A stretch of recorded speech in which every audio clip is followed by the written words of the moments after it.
Hello and welcome back. I wanted to take a moment to share with you another perspective that really helped me as I'm moving through my healing journey and reclaiming my full self and becoming an expert on myself, was to realize that my perceived coping mechanisms really are just simply a healthy response to an incredibly unhealthy situation. So we'll talk about that. So again, complex PTSD really was a healthy response to an unhealthy situation.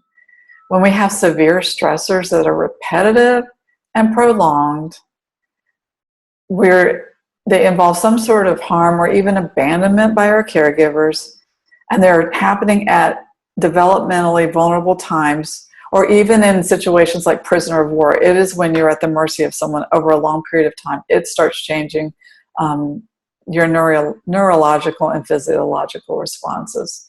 So it changes our mind, it changes our emotions, our body, our relationships. And from that, those quote healthy responses now start showing up as dissociation, emotional dysregulation, relational problems, spiritual alienation, and somatic distress, really meaning our bodies start showing up. And I think the majority of people that I'm even aware of all have some sort of physical ailments or ongoing autoimmune diseases and responses particularly. So here we go. How do we create a new normal? We have to make adaptations to these horrors that we experience. Trauma changes your brain, changing your reality. We don't feel like we belong. We definitely don't feel like we have a sense of purpose. We can feel agitated and our systems get really freaked out. Sorry. It's still so relatable to me because I do have my moments where I step back in those spaces when I don't have the current capacity to count on my new wiring. We also have an inability to express ourselves because we're so used to having to depress in order to survive.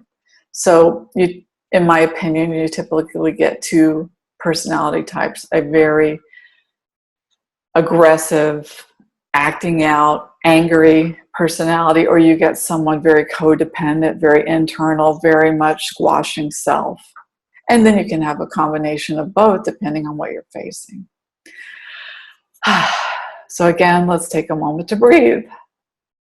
We get a chance to choose to create new coping mechanisms. Our previous healthy responses are now maladaptive because they don't get our needs met. And our job is to find out the best solutions we can find to reclaim our autonomy, educate ourselves, start exploring the possibilities, practice what we're finding out, and do it with the good enough friend, the good enough therapist, the good enough people and opportunities that show up. And the key is safe relationships. Relationships that were dysfunctional and harmful help set the neurological wiring that made us present with complex post-traumatic stress responses. The key to healing is finding safe relationships. And for me, the biggest challenge and aha moment was realizing a safe relationship is not a perfect person. It's not a perfect thing.